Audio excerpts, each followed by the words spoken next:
Hello, today we're looking at Ubuntu Mate 17.10, the beta release, beta 1, and wow, they've done so much. I'm running it on one of my computers already since the Alpha 1 or Alpha 2 release, and I'm really impressed with how it's coming along. Stable the whole time, but man, it's improving. And it's difficult always for me to say an operating system is improving when it's always like brilliant. And it's based on Mate. Mate itself is old. It's based on GNOME 2 Classic, but Martin Wimpress and the guys from Ubuntu Mate really took something and they made it modern. One of the big things they've done in this release, as we can see, this welcome app is all the time improving. There's always new software. They got a Brave browser. They got so many new browsers. They got the latest of Skype. They got just more and more stuff in here. And it's not like stuff nobody knows. It's like, hey, I want this actually on my computer. Let's install it. And they got a Nextcloud client. They got Opera. If you click on them, then it takes you to your menu and you just click apply changes. It asks your password. Whoops, everything is installed. You can search for apps. Here's some boutique news to see what's up and running in here. And they got also, you can manage repos, you can show sources. It's just an awesome welcome app and software boutique. And yes, I love this welcome app because it's not too much information, but everything you want to read is there, and it's not killing your boredomness or take you out of the internet the whole time to show you things which you don't really want to see because it's just so much. They just keep it all nicely together. Lots of places to follow them, and the main guy, Martin Wimpress, is so involved.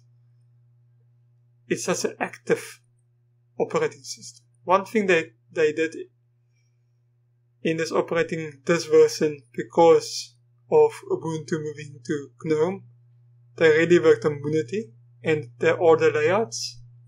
Like, I'm just speaking about a few of the general things here. We're clicking on everything. If you want it, please go to the description of this video. You will find a blog post.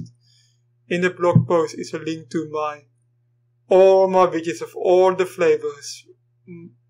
As these with my comments and other ones with just look at where I literally nearly click on every single thing. Just a run through. So basically I got all these videos, so please go in the description to find my blog. If you go to layouts, you got your Unity, which I just spoke about.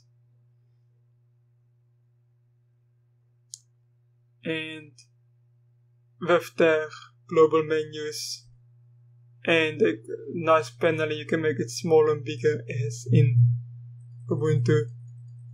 This is most probably the closest you will get to Ubuntu Unity, which is still developed and will grow. Like, Unity is not dead. There will be a package in Ubuntu to install it.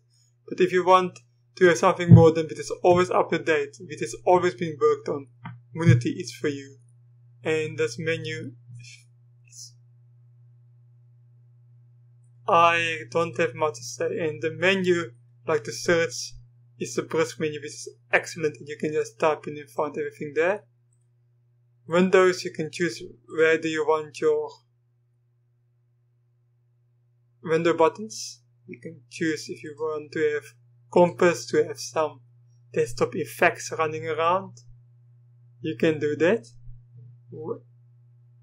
I still want to, when this is a final release, I want to play around with Compass and learn about this.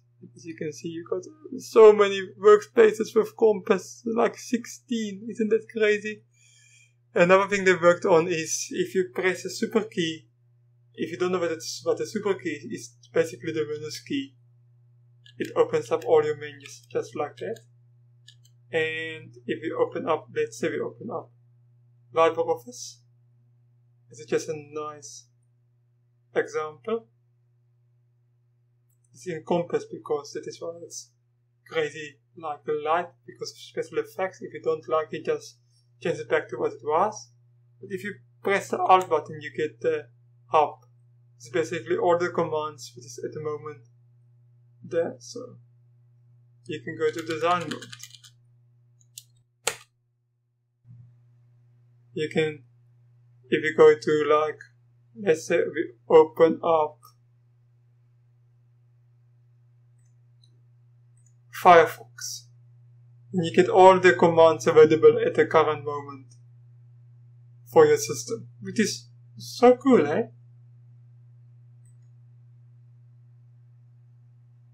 Like if you press tab here, it gives us so many options here about bookmarks. And if you move down, there's so many more. So there's all the commands available for the current application, which is so cool, very easy to search in. Let's go back to all the panels. So we go to tweak, meta tweak, and just look at all the panels. As you can see, we got Unity, we got Cupertino, which basically like the Mac layout. Voila, also with the brisk menu. They got the contemporary, it is just like a nice layout like this. This is how it's supposed to look like. Let's go to Netbook Weekly. As you can see, this is a different menu, more familiar. Let's go back to contemporary. And that's better. Here's the menu at the bottom. And so it look like.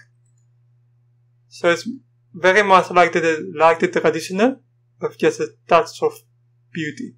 The Pantheon, which is more like the elementary OS layout. So it's very similar, but not exactly the same. As you got the brisk and then the familiar apps. It's still Mate 1.18, so nothing have changed there. And Redmond, which is your familiar Windows layout. You can pick all applications. And then traditional, which we started off in the very beginning. A very good place to start. And then Windows. And then if you go here, all your apps are here. So it's still Firefox 50. They say they are still working on it. There's some errors, but in general it's such a good system. Thank you for watching. See you later. Goodbye.